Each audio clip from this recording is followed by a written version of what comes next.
Today's episode is brought to you by High Pressure Pneumatics, Splatterburst Targets, Accutac Bipods and Accessories, Ergo Air, feel the difference, Predator International, the leaders in premium airgun ammunition.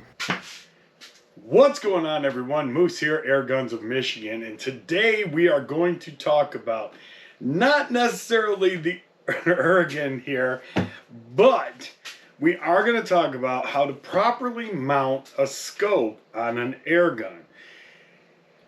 I know there's a ton of videos out there, but I am going to be reviewing this gun. We are going to be putting an optic on it, so I decided just to take the opportunity to go ahead and just do a refresher video on how to mount a scope on an air gun. So, you know, there are multiple different tools out there that you can utilize to mount a scope. They have scope jacks, they have all kinds of different apparatuses that you can use.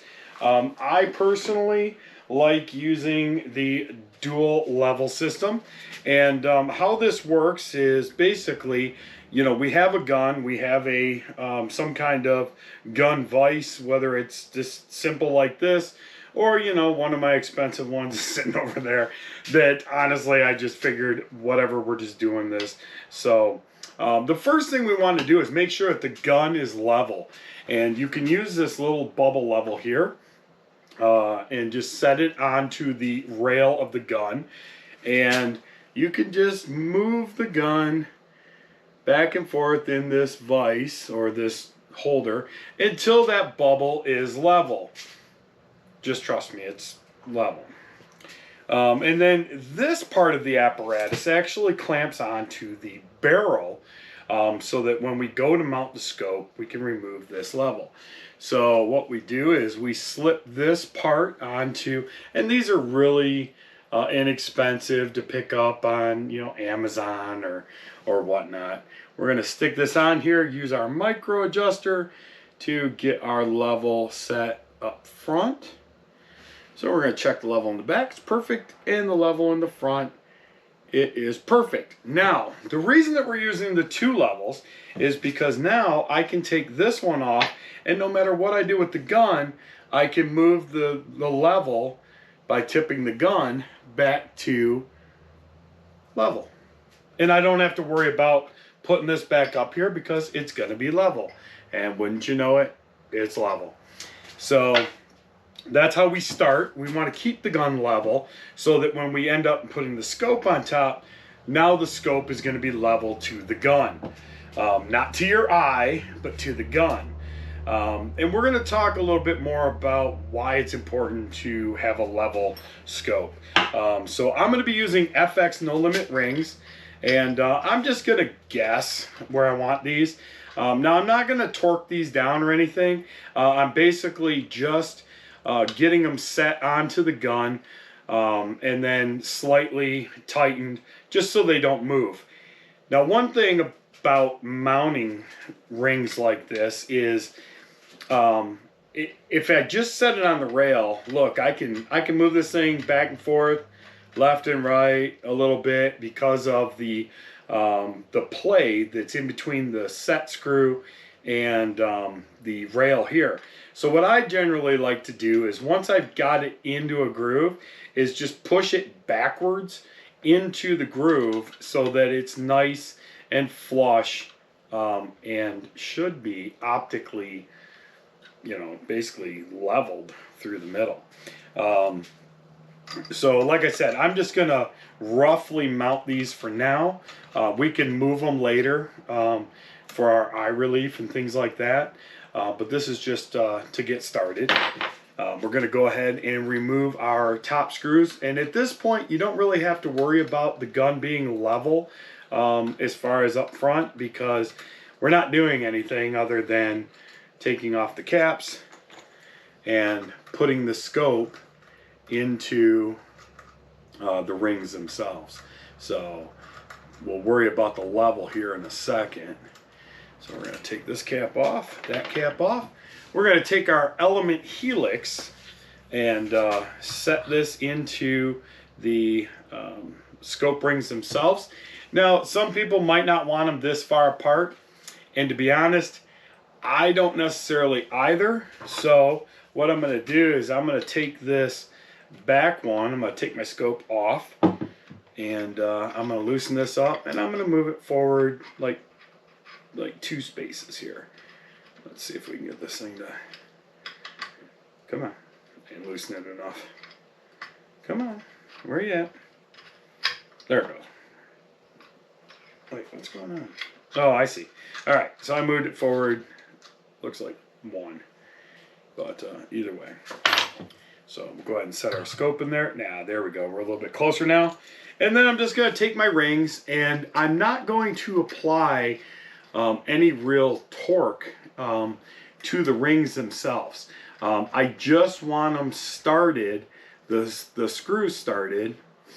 Hold on a second. So that the scope doesn't fall off the gun. You know, just basically that's it. So I'm just gonna snug these puppies down. I don't know why this one doesn't want to sit flat. Let's try it again. There we go. That's much better. So like I said, we're just gonna just roughly, you know, start these screws so that way, you know, like I said, the scope doesn't fall off the gun when we pick it up to check for eye relief. So still, once again, not worrying about the level necessarily, because the first thing we want to do is make sure our eye relief is good on the gun. Now, depending upon how you plan on shooting is going to matter on how you set up your eye relief. If you're going to be doing like bench shooting, then I would suggest leaning into the gun this way and moving the eye relief back and forth this way. If you're going to offhand shoot, then I would hold the scope up and get it to where your eye relief is good this way. It does matter. The way that you sit at a bench, as opposed to the way that you'll pick an air gun up to shoot offhand, your eye relief is going to change. So now we've got these scope rings semi right where we want them. I like to take my top cap off so I have a nice flat surface to work with. And then I put my level, well actually I'm going to make sure that the gun's low, and actually it is. And then I'm going to set my level on top of the scope so that now I can rotate the scope to the right or to the left. Now, here's where things usually go wonky for people. They see that their scope is level, they see that this is level, or they're using a scope jack, and then they start putting torque on these rings, and the scope leans one way or the other. So, it is important to make sure that when we're doing this, that we keep our level on top of the scope to ensure that we don't over torque one side as opposed to the other. Now, every scope manufacturer has different torque settings generally for their rings and their top mounts. This one is set at 18 inch-pounds. So what we're going to do is we're going to start slowly just turning these in till they bottom out, but not with any pressure of any sort. Just kind of just screwing them in just a little bit at a time, doing a crisscross pattern to ensure that, you know, they're evenly spaced on both sides, and also nice and snug for when we decide to snug this thing in 100%. So already from just doing that, my gun is still level, but now my scope is out of whack. So we're going to loosen these up a little bit. We're going to slowly, and you can use a little bit of force. You shouldn't have to like wrench on it, but you know, obviously the tighter that you get these, the harder it's going to be to move the scope. And now we're back to level. So we're just going to keep doing our crisscross pattern. Listen, this takes time. And it is something that, honestly, it should take you some time. This is, I mean, honestly, on an air gun, outside of the barrel being the most important part of the gun, the scope mounting is the next important part of setting up an air gun. Now, I know that you guys are like, what do you mean the barrel is the most important part? Well, if you got a bad barrel, it ain't going to shoot pellets or slugs no matter what you do. So it doesn't really make any sense if you got a bad barrel. Air is air. We can transfer air any way we want. Barrel's bad, gun's bad. Doesn't matter. So, all right, now I've got these things pretty tight. We're using our crisscross pattern. Like I said, this takes a little bit of time. I'm rushing a little bit more than I normally would when I'm doing this on my personal guns that, you know, I'm like, hey, you know, I'm gonna, you know, really set this thing up for bench or whatever. Excuse me. You know, this can take 20-30 minutes if you really want to be precise, and I really do want to be precise. So now that we've got them all snugged down, we're going to start giving them a little bit more torque. Now this is where I'm actually putting energy into turning these set screws. So I'm not quite looking to have the tool break yet as a torque wrench, but I am looking to put some more pressure on it to the point where I actually have to exert a little bit of force to tighten up the screws. So now that we've got those done, I'm going to check my level one last time, and we are perfectly level from here to there. So I can take this off, and now we're going to go ahead and go with our 18 inch-pounds. You can hear it beep, beep, beep, beep. Oops. Start back here. Beep. Beep. Beep. Beep. All right. Now we can go ahead and readjust our inch pounds.